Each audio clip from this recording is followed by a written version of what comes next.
Les dictionnaires ne sont pas le seul type un peu exotique. En effet, il y a également les sets, qui sont un type très spécialisé. Les sets sont des collections non ordonnées et sans doublons. Elles se créent en utilisant la fonction set.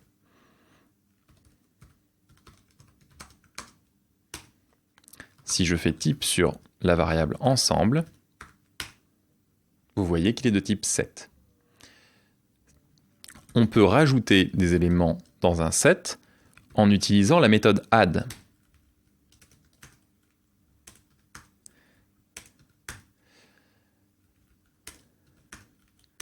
Sachez néanmoins que dans un set,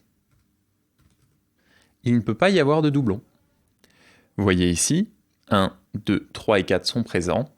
Néanmoins, vous voyez ici, 1, 2, 3 et 4 sont présents, malgré le fait que j'ai rentré 4, 1, 2 et 3 fois. C'est tout simplement que le set ignore complètement tous les doublons et ne stocke qu'une valeur qu'une fois.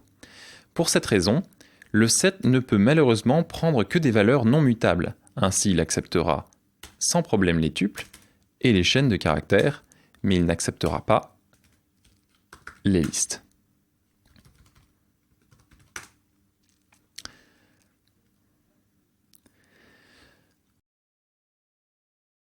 Vous avez pu noter que la notation des sets ressemble un peu à la notation des dictionnaires. Vous avez aussi les moustaches sur les côtés.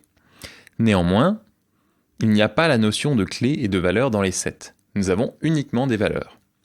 On peut voir si un élément est dans un set en utilisant le mot-clé in.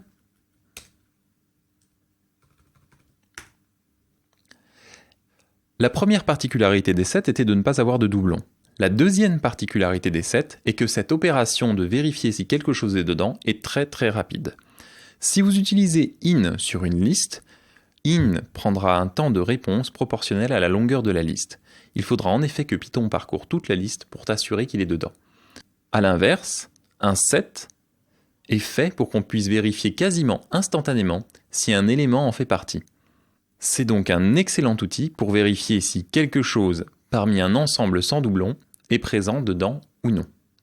Une autre caractéristique des sets est qu'ils peuvent être combinés avec d'autres sets.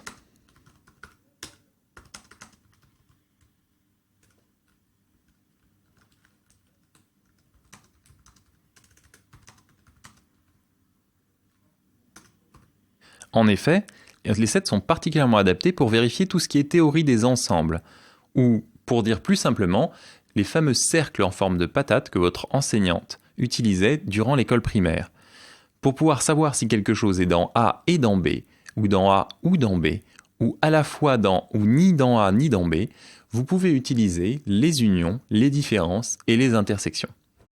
A accent circonflexe B va vous dire ce qui est présent dans A et dans B, mais pas à la fois dans A et dans B en même temps.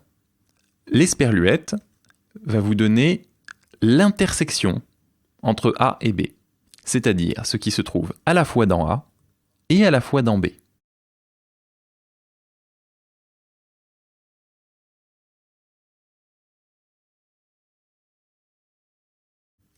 Enfin, l'union vous permet d'obtenir la fusion entre A et B.